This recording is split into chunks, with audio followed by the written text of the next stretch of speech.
ఇప్పుడు మనం శాతవాహనులకి సంబంధించి వైదిక మతం దగ్గరికి ఇప్పుడు మనం వద్దాం. శాతవాహనుల వైదిక మతం దగ్గరకు వచ్చినప్పుడు మనం చాలాసార్లు మీకు నేను చెప్పాను, శాతవాహనుల అధికార మతం వైదికం. ఎప్పుడు ఎవరు ఏ క్షణాన ఎలా అడిగినా మీరు పెట్టాల్సిన ఆన్సర్ ఏంటంటే శాతవాహనుల అఫీషియల్ రిలీజియన్ వైదికిజమే.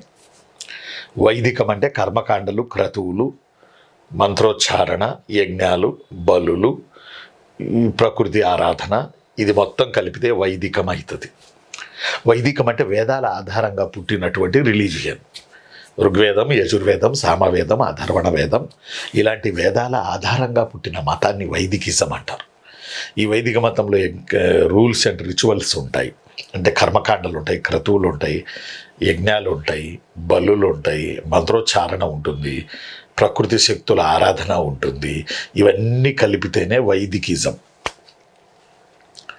శాతవాహనులు బేసికల్లీ బ్రాహ్మణులు కాబట్టి శాతవాహనుల అధికార మతం వైదికం. అది ఏ రాజన్నా కానీ వాళ్ళు అఫీషియల్గా వైదికిజాన్నే పోషించారు. ఓకేనా? కారణం మీకు చెప్పాను, మళ్ళీ రిపీట్ చేస్తున్నాను, ఇసుక్కోకండి. శాతవాహన రాజుల ప్రధాన ఫంక్షనింగు టు ప్రొటెస్ట్ వర్ణాశ్రమ ధర్మ, రీస్టోరేషన్ ఆఫ్ వైదికిజం. టు ప్రొటెస్ట్ వర్ణాశ్రమ ధర్మ, రీస్టోరేషన్ ఆఫ్ వైదికిజం. టు ప్రొటెస్ట్ వర్ణాశ్రమ ధర్మ, రీస్టోరేషన్ ఆఫ్ వైదికిజం.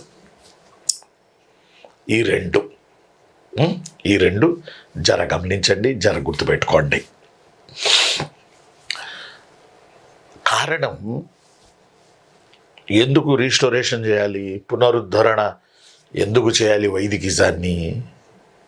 పునరుద్ధరణ చేయాలి అని అంటే అంతకుముందు వైదికిజం ఒక ఊపు ఊపింది ఇండియన్ సొసైటీని. ఇప్పుడు రేపు చంద్రబాబు నాయుడు గారు, సీఎం గారు అమరావతికి మళ్ళీ పునర్నిర్మాణంకి ప్రధాని మోడీని తీసుకొస్తున్నారు. మరి ఈసారి మోడీ ఏమి చెల్తాడో ఏమో చూడాలి మనం. తీసుకొస్తున్నారు పునర్నిర్మాణం. అలాగే అక్కడ వైదిక మత పునరుద్ధరణ ఎందుకు ఆ మాట వాడాం మనం? రీస్టోరేషన్ అంటే ఒకప్పుడు బాగా వెలుగొందింది, మళ్ళీ దాన్ని ఫ్లరిష్ చేయాలి అని అర్థం రీస్టోరేషన్ అంటే. ఫర్ ఎగ్జాంపుల్ వాసిష్ఠపుత్ర రెండో పులమావి అమరావతి బౌద్ధ స్తూపానికి రీస్టోరేషన్ చేశాడని చెప్పాను, పునరుద్ధరణ.